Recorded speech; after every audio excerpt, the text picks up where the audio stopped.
नमस्कार, स्वागत है आपका। आप देख रहे हैं ग्राउंड रिपोर्ट, आपके साथ मैं हूं शबाब। दिन भर क्या घटा देश और दुनिया में, खास हम आपको बताएंगे अगले आधे घंटे में। बुलेटिन की शुरुआत करेंगे मुख्यमंत्री योगी आदित्यनाथ की कैबिनेट की बैठक के साथ। आज उत्तर प्रदेश के मुख्यमंत्री योगी आदित्यनाथ की अध्यक्षता में राजधानी लखनऊ में कैबिनेट बैठक हुई और इस कैबिनेट की बैठक में 19 प्रस्तावों पर मुहर लगी है। स्वास्थ्य, शिक्षा, परिवहन, शहरी विकास से जुड़े बड़े फैसले लिए गए हैं, जिसमें गेहूं खरीद नीति को मंजूरी मिली है, एमएसपी में बढ़ोतरी हुई है, आगरा में मेट्रो प्रोजेक्ट को बड़ी मंजूरी मिली है। इसके साथ ही साथ बलिया में नए मेडिकल कॉलेज की मंजूरी हुई है। स्वतंत्रता सेनानी के नाम पर मेडिकल कॉलेज की स्थापना की जाएगी। बुलंदशहर में नर्सिंग कॉलेज के लिए भी भूमि का हस्तांतरण हो गया है। आगरा में मेट्रो प्रोजेक्ट को ये बड़ी मंजूरी दी गई है। राज्य स्मार्ट सिटी मिशन योजना को 2 साल का विस्तार मिला है। महर्षि दधीची आश्रम का कायाकल्प होगा। बंद पड़ी कताई मिलों पर नए उद्योग स्थापित होंगे, यानी कि जहां पर कताई का काम होता था उन मिलों में नए उद्योगों की स्थापना होगी और 10 से 25 हज़ार मूल्य के भौतिक स्टैंप पेपर अब चलन से बाहर हो जाएंगे। ये बड़ी खबर है इस वक्त आपकी टीवी स्क्रीन पर। लोक भवन में मुख्यमंत्री योगी आदित्यनाथ की अध्यक्षता में आज कैबिनेट की बड़ी बैठक हुई और इस कैबिनेट की बैठक में 19 प्रस्तावों पर मुहर लगी है, जिनमें स्वास्थ्य, शिक्षा, चिकित्सा, परिवहन, शहरी विकास से जुड़े हुए तमाम महत्वपूर्ण प्रोजेक्ट्स आज की कैबिनेट में रखे गए और उस पर मुहर लगी।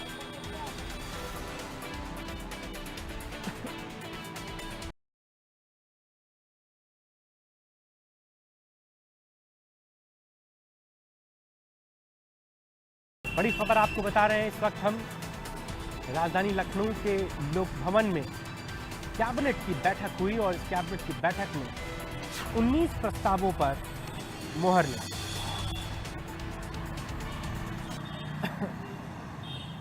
तो प्रदेश के विकास, उसके उत्थान, तमाम प्रोजेक्ट, इन सभी चीजों पर आज की कैबिनेट की बैठक में मुहर लगी। निकिता हमारे साथ, हमारी सहयोगी इसी खबर पर सीधे जुड़ गई हैं। निकिता, बड़ी बैठक थी कैबिनेट की और 19 बड़े प्रस्ताव हैं जिन पर मुहर लगी। निश्चित तौर पर शबाब, आज लोक भवन में लगभग 11 बजे मुख्यमंत्री योगी आदित्यनाथ की अध्यक्षता में कैबिनेट की बैठक हुई और बजट सत्र के बाद ये पहली कैबिनेट बैठक थी जहां पर 19 प्रस्ताव रखे थे और सभी प्रस्तावों को मंजूरी भी मिली।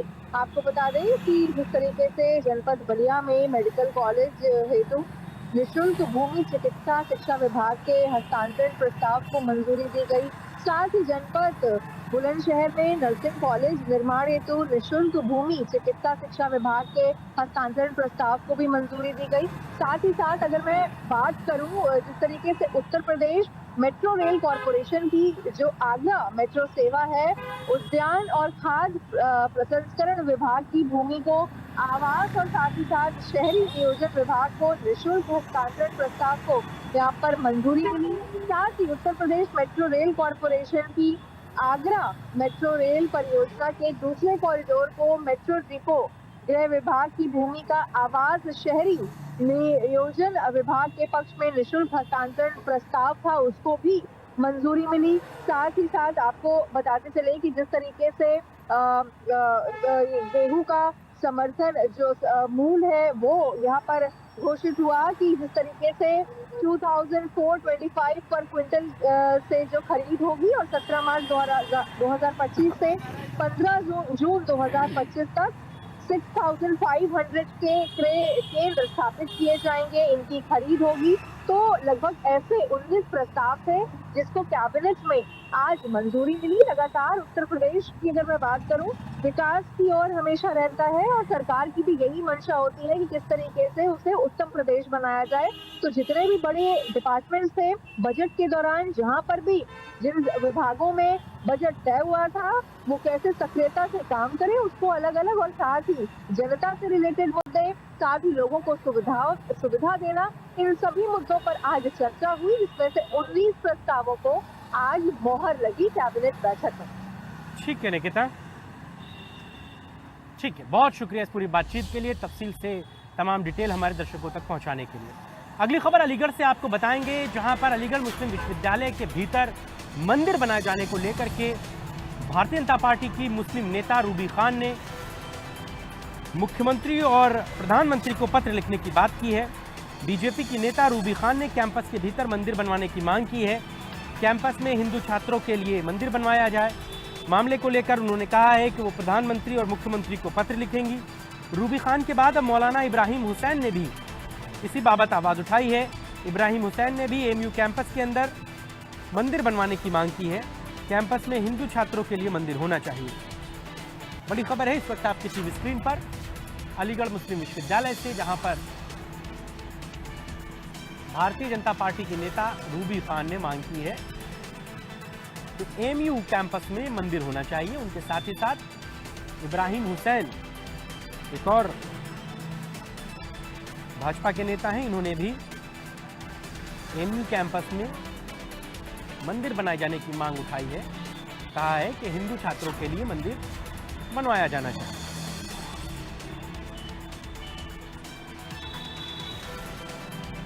प्रमोद हमारे साथ, हमारे सहयोगी इसी खबर पर सीधे अलीगढ़ से जुड़ गए हैं। प्रमोद, क्या कुछ है जानकारी, डिटेल में बताएं।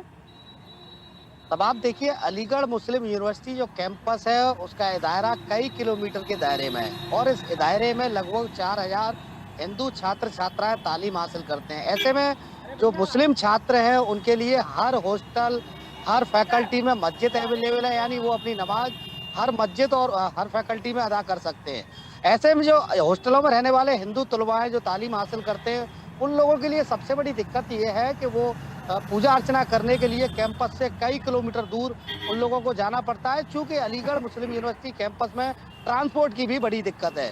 तो ऐसे में देखिए, रूबी आसिफ खान बीजेपी की नेता है, उन्होंने कल एक खत प्रधानमंत्री नरेंद्र मोदी और उत्तर प्रदेश के सीएम मुख्यमंत्री योगी आदित्यनाथ को लिखा था। उनकी मांग थी कि अलीगढ़ मुस्लिम यूनिवर्सिटी कैंपस में किसी भी स्थान पर एक मंदिर की स्थापना की जाए। अब उसके समर्थन में देखिए तमाम मौलवी भी उतरे आए। एक मौलाना इब्राहिम हुसैन है, उन्होंने उनका खुलकर समर्थन किया है। उन्होंने कहा है कि अलीगढ़ मुस्लिम यूनिवर्सिटी के संस्थापक सर सैयद अहमद खां कहते थे कि मेरी जो दो आंखें, एक हिंदू है एक मुस्लिम है, तो ऐसे में जो भाईचारा हिंदू मुस्लिम एकता का वो अलीगढ़ मुस्लिम यूनिवर्सिटी कैंपस में बरकरार रहना चाहिए। तो हिंदू छात्रों के लिए एक मंदिर की स्थापना की जाए। इससे पहले सब आप देखिए, उत्तर प्रदेश में जिस वक्त भारतीय जनता पार्टी की सरकार बनी थी, उस वक्त भारतीय जनता पार्टी युवा मोर्चा के अलीगढ़ के जिलाध्यक्ष मुकेश लोधी ने पत्र लिखा था पीएम को कि अलीगढ़ मुस्लिम यूनिवर्सिटी में एक मंदिर की स्थापना की जाए। और उस वक्त उन्होंने यह भी कहा था कि इस मंदिर में जो भी खर्चा है, यानी जो निर्माण कार्य में जो पैसा खर्च होगा उसे हम लोग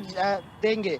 तो ऐसे में अब देखिए, अलीगढ़ मुस्लिम यूनिवर्सिटी कैंपस में जो मंदिर की मांग है वो लगातार तूल पकड़ रही है और तमाम भाजपा के नेता भी इस समर्थन में उतरे हैं। इसके अलावा जो अलीगढ़ मुस्लिम यूनिवर्सिटी में तालीम हासिल करने वाले तलबा जो हिंदू हैं, उनका भी कहना यह है कि अलीगढ़ मुस्लिम यूनिवर्सिटी कैंपस में एक मंदिर की स्थापना होना बेहद जरूरी है। चूंकि छात्रों के लिए सवाब वहाँ बड़ी परेशानी का सामना यह है कि जो छात्र वहाँ हॉस्टल में रहते हुए तालीम हासिल कर रहे हैं, उन लोगों को अगर पूजा अर्चना करनी है तो बाकायदा वो अलीगढ़ मुस्लिम यूनिवर्सिटी कैंपस से कई किलोमीटर दूर जाते हैं। तो कहीं ना कहीं उनकी आस्था से भी खिलवाड़ होता है, चूंकि वो पूजा अर्चना नहीं कर पाते के चलते। तो अब जो मंदिर की मांग है वो उठ रही है।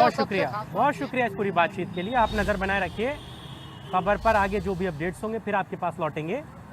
अलीगढ़ के बाद अगली खबर कुशीनगर से आपको बताएंगे, जहां पर यूपी बोर्ड की परीक्षा दे रहे छात्रों के भविष्य के साथ खुले तौर पर खिलवाड़ करती हुई तस्वीरें नजर आई हैं। कुशीनगर में मूल प्रश्न पत्र की जगह पर रिजर्व पेपर बांट दिया गया और वहां पर इस पेपर से एग्जाम करा दिया गया। स्कूल प्रबंधन समिति को जब इस बात की जानकारी हुई तो केंद्र व्यवस्थापक को फिलहाल निलंबित कर दिया गया है। मामले में डीआईओएस की भी, उनके ऑफिस की भूमिका भी संदिग्ध बताई जा रही है। अशोक विद्यापीठ इंटर कॉलेज का ये पूरा मामला है। कुशीनगर के नकटहा का ये पूरा मामला बताया जा रहा है। तो ये बड़ी खबर है इस वक्त आपके टीवी स्क्रीन पर कुशीनगर से, जहां पर यूपी बोर्ड परीक्षा में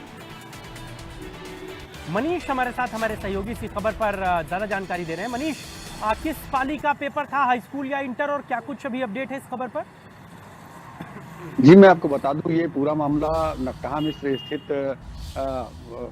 कॉलेज का मामला है, इंटर कॉलेज का मामला है, जहां पे 1 मार्च को हाई स्कूल गणित विषय की परीक्षा हुई थी, जिसमें लगभग 284 परीक्षार्थी थे जिनका मूल प्रश्न पत्र की जगह पे रिजर्व पेपर से परीक्षा करा दिया गया, जिससे उनका भविष्य अधर में लटक गया है। इस मामले में जब ये बात मीडिया को मालूम हुई तो इस मामले में उन्होंने जिला विद्यालय निरीक्षक से बात की, तो उन्होंने इस पूरे मामले को पहले सिरे से नकार दिया और उन्होंने कहा कि इस रिजर्व पेपर की चाबी स्ट्रेटेजिक मजिस्ट्रेट, थानेदार और अन्य 2 लोगों के पास होती है। इस तरह से किसी प्रकार से भी रिजर्व पेपर से खोलने का मामला सामने नहीं आ रहा है। लेकिन उन्हीं के द्वारा इन कॉलेज के 2 शिक्षकों पर कार्रवाई करने के बाद ये मामले का उजागर हुआ है। जब ये पेपर मीडिया के हाथ में लगे हैं तो ये जिस तरह से जिला विद्यालय निरीक्षक इस पूरे मामले में लीपापोती में जुटे थे कि किसी तरह से इस मामले से पल्ला झाड़ा जा सके, लेकिन मीडिया में मामला आने के बाद ये उजागर हुआ है और डीआईएस अपनी ही बात में कहते हुए फंस गए हैं। जी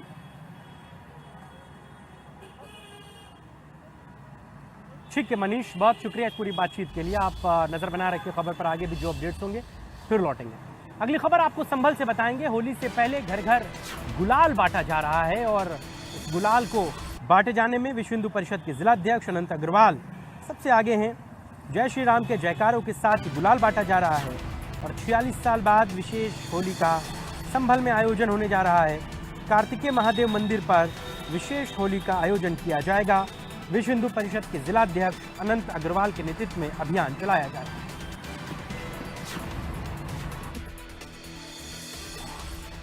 संभल से खबर आपको बता रहे हैं, जहां पर भगवा गुलाल घर घर बांटा जा रहा है। जय श्री राम के जयकारे लगाए जा रहे हैं और 46 साल बाद कार्तिकेय महादेव मंदिर में खास तौर से होली का आयोजन किया जा रहा है। इस विशेष होली के आयोजन को लेकर के जो भव्य तैयारियां हैं वो विश्व हिंदू परिषद की तरफ से की गई।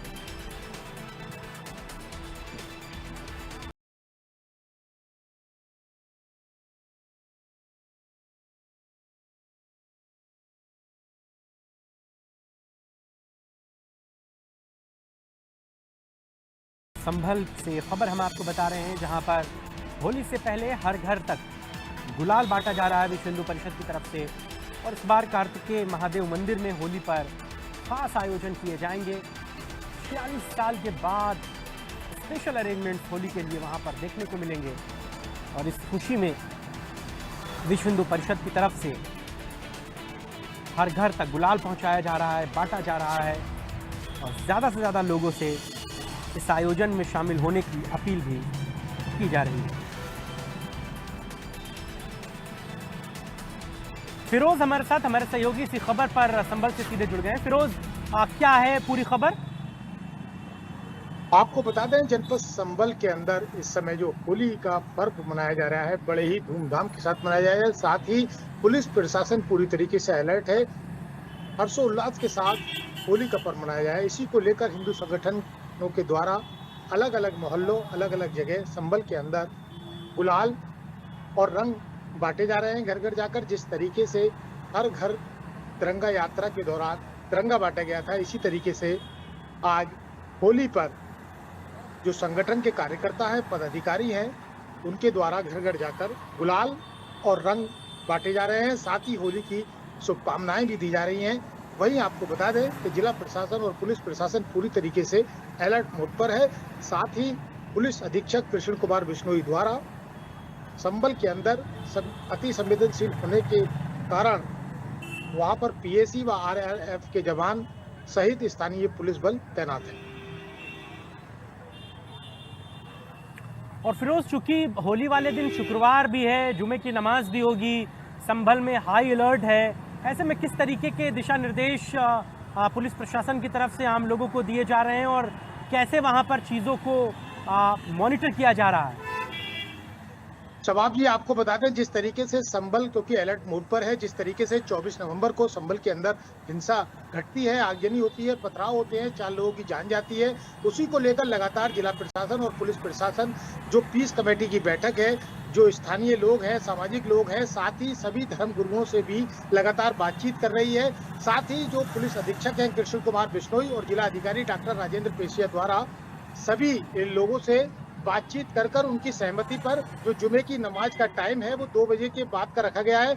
और साथ ही जिला प्रशासन और पुलिस प्रशासन का कहना है कि सभी लोग सद्भाव के साथ त्योहार मनाएं, क्योंकि रमजान का महीना है, जुमा भी है, साथ ही होली भी मनाई जाएगी।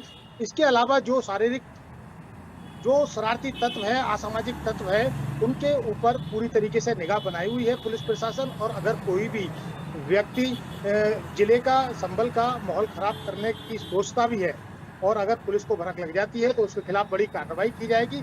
इसके अलावा ड्रोन से पूरा संभल का जो है मामला पूरा नजर रखी जाएगी। जी ठीक है फिरोज, बहुत शुक्रिया इस पूरी बातचीत के लिए। आप नजर बनाए रखिए खबर पर, आगे जो भी अपडेट्स रहेंगे फिर आपके पास लौटेंगे। सुल्तानपुर से अगली खबर आपको बताएंगे, जहां पर पुलिस की टीम को एक बड़ी सफलता हाथ लगी है। यहां पर पुलिस प्रशासन ने गैंगस्टर सिराज अहमद की संपत्ति को कुर्क किया है। प्रशासन ने 4 करोड़ 66 लाख की संपत्ति को कुर्क किया है।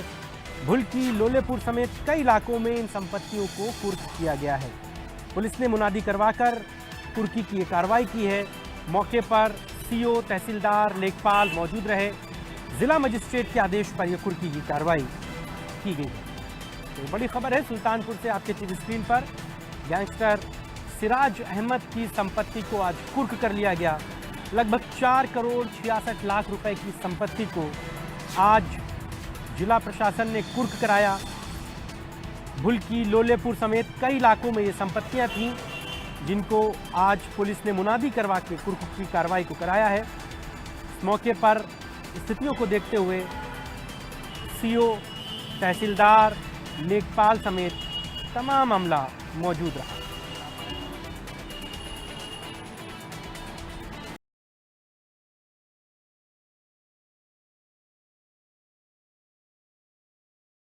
रवि हमारे साथ, हमारे सहयोगी पूरी खबर बता रहे हैं। रवि, क्या है पूरी जानकारी? देखिए, दरअसल ये मामला है, क्या कहते हैं, कोतवाली देहात थाना अंतर्गत एक भुलकी बाईपास क्षेत्र है, जहां का रहने वाला है जो सिराज अहमद, जिसके ऊपर 21 आपराधिक मुकदमे दर्ज हैं, जिनमें 2 हत्या का मुकदमा है, 4 हत्या के प्रयास के मुकदमे दर्ज है और साथ ही जो है इसमें 3 गैंगस्टर के मुकदमे हैं और साथ में और कई आपराधिक मुकदमे हैं, इन 21 मुकदमों को मिला करके। और आपको बता दें कि 6 अगस्त 2023 को थाना कोतवाली देहात अंतर्गत भुलकी बाईपास पर कुछ बदमाशों ने एक अधिवक्ता आजाद अहमद की गोली मार करके हत्या कर दी थी। उस हत्या में जो अधिवक्ता आजाद अहमद है, उसके पिता सलीम अहमद ने 8 लोगों के खिलाफ जो नामजद एफआईआर दर्ज कराई थी, उसमें 7 लोगों को पुलिस ने गिरफ्तार करके जेल भेज दिया था।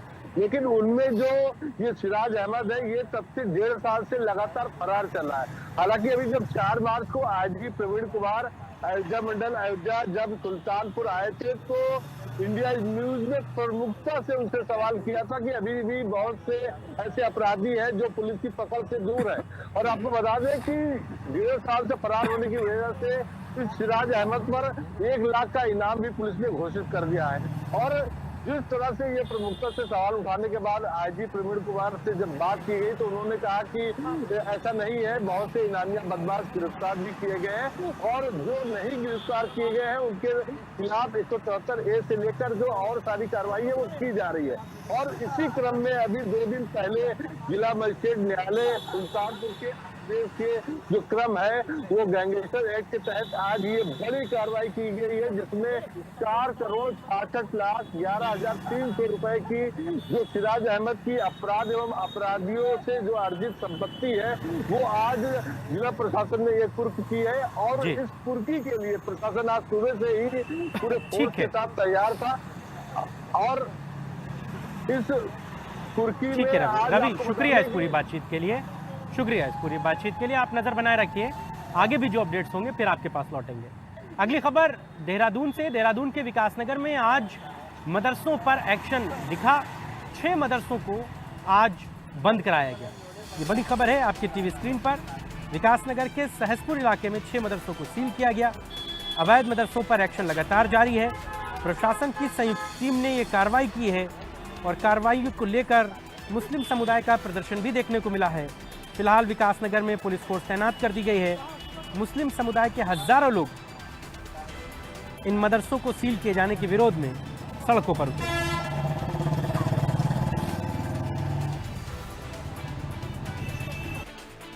बता रहे हैं इस वक्त आपके टीवी स्क्रीन पर उत्तराखंड से, उत्तराखंड के विकासनगर में सहसपुर इलाके में 6 मदरसों को सील किया गया। ये सभी मदरसे अवैध बताए जा रहे थे और प्रशासन की संयुक्त टीम ने इस कार्रवाई को अंजाम दिया है।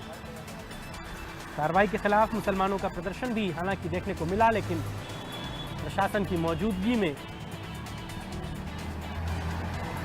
इन मदरसों को सील कर दिया गया।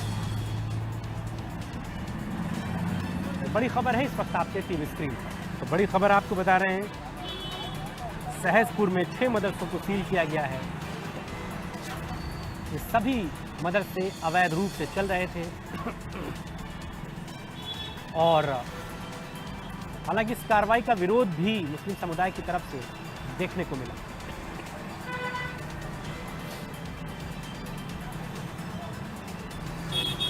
बड़ी खबर है इस वक्त आपके टीवी स्क्रीन से।